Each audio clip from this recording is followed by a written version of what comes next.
Hello there, and welcome back to the channel.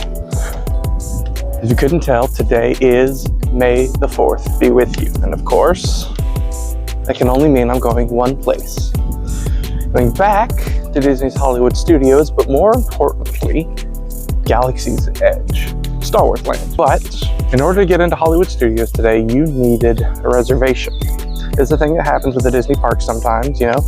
They can expect high numbers of traffic for a specific event or holiday, May the 4th being that of the Star Wars persuasion.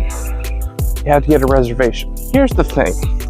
I did not know I would be off today when I went in to make the reservation. So of course I didn't make a reservation for Hollywood Studios because they were all out. But when I realized I would be off today, I had to improvise. Once I realized, hey, I'm actually going to be off for May the 4th, this is great. I needed to make a reservation, but all the spots for Hollywood Studios were taken. Because as also cast members, there are certain limitations put upon us for reservations, for specialty events and whatnot. We can't just show up all willy-nilly. There has to be a process. However, I was able to make a reservation for Epcot. So that's where I'm going first.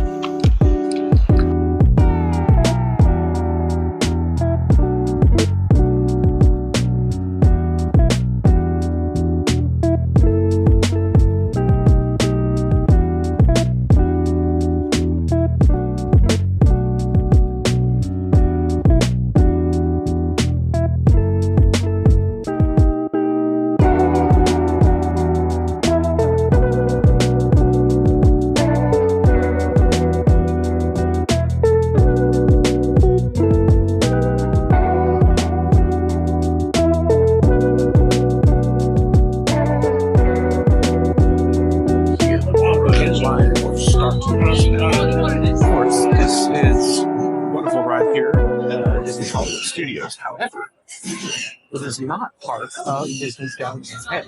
That is because, most folks probably know this, but some probably don't, Star Tours has been around in Disney World and Disneyland by extension since long before Disney even got the rights to Lucasfilm and Star Wars. So, Star Tours was made as kind of a collaboration between Lucasfilm and Disney parks at the time.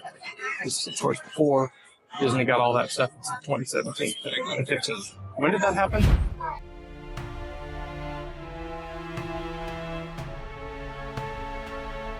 Star Tours has been along a part of the Disney Parks family for much longer than actually Galaxy's Edge. Fun little fact for you, but it's a wonderful simulator-type ride, which has even been kind of sort of brought into the Star Wars canon, thanks to the show Star Wars Rebels. So. Also, while standing here in line for Star Tours, I'm noticing a lot of character-inspired outfits. Matter of fact, I saw someone on the Skyliner with me who's in our cabin, who was kind of in this Padme, Ahsoka Tano inspired getup. It makes me think, guys, this is more. Wow. I know y'all are roasting. I'll stick with my good Star Wars t-shirt and leave all the costume stuff at home. There he is, our flashy gold companion. And his smart aleck trash can. Excuse me, you don't seem to understand. I am not the captain. I am C-3PO. 1401, cleared for takeoff. Contact departure on frequency 429. Wait! R2-D2, I am not programmed to fly these things. Now just turn us around this instant before we get into trouble. I knew it! Oh, Don't shoot! prepare to be boarded, Captain. I'm afraid there's been a terrible mistake. I am C. We know you have this metal spy on board. I've never seen that human before. Gotta go! There we go! My I want that spy!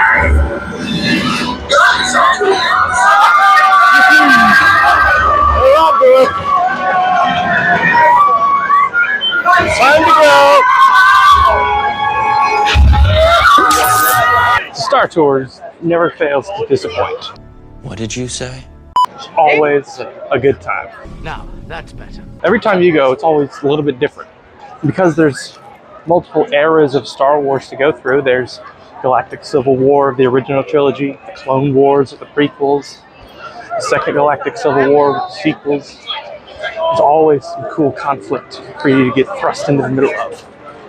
Now, we're heading into the heart of the galaxy far, far away. Or rather, more appropriately, the galaxy's edge. And here we are, a galaxy not like our own.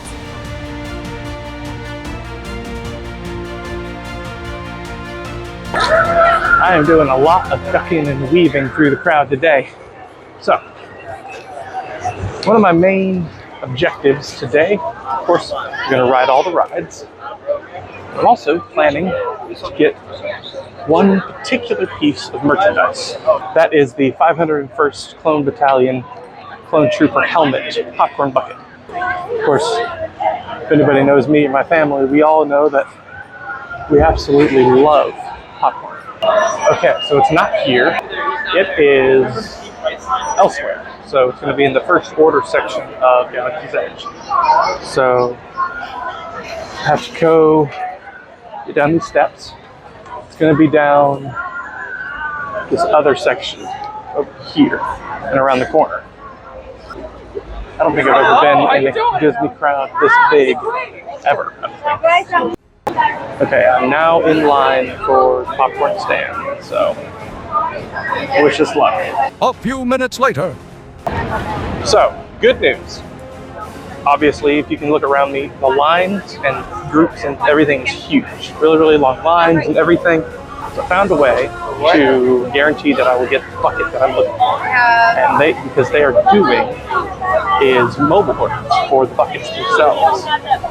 So it's not typically a thing that is done for certain items like this, but if you are well versed enough in the My Disney Experience app and mobile ordering food, it usually works out pretty well. So what I did was I went on My Disney Experience app after scanning the little QR code by the popcorn stand, and they basically mobile ordered popcorn bucket.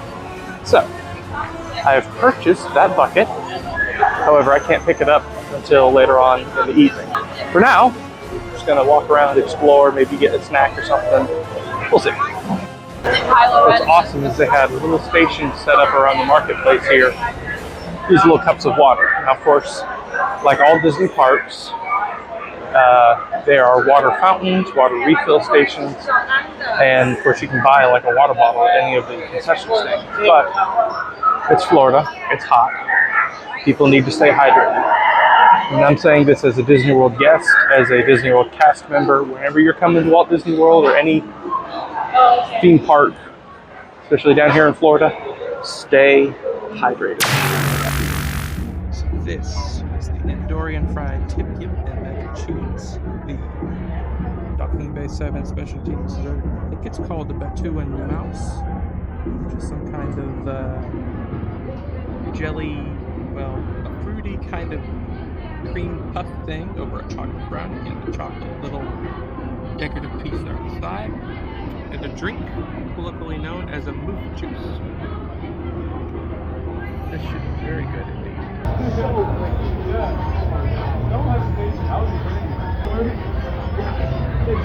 There were reservations here, so I had to run in there with them.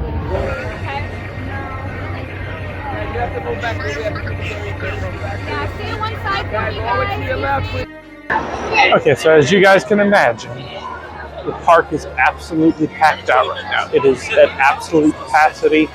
So they're trying to, well, actually, they're having to make anybody that doesn't have like a reservation or a lightning lane for a ride, they're asking those folks to leave. I right now have a mobile order pickup that I'm going to pick up here in about 10 minutes.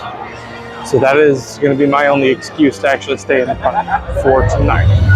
So this seems a little out of the blue, not really out of the blue, but here's what we're going to do. I'm going to go ahead and we're going to make this a two-part episode. So continue to watch the channel and keep your eyes and ears open because I will be back here tomorrow morning for more filming.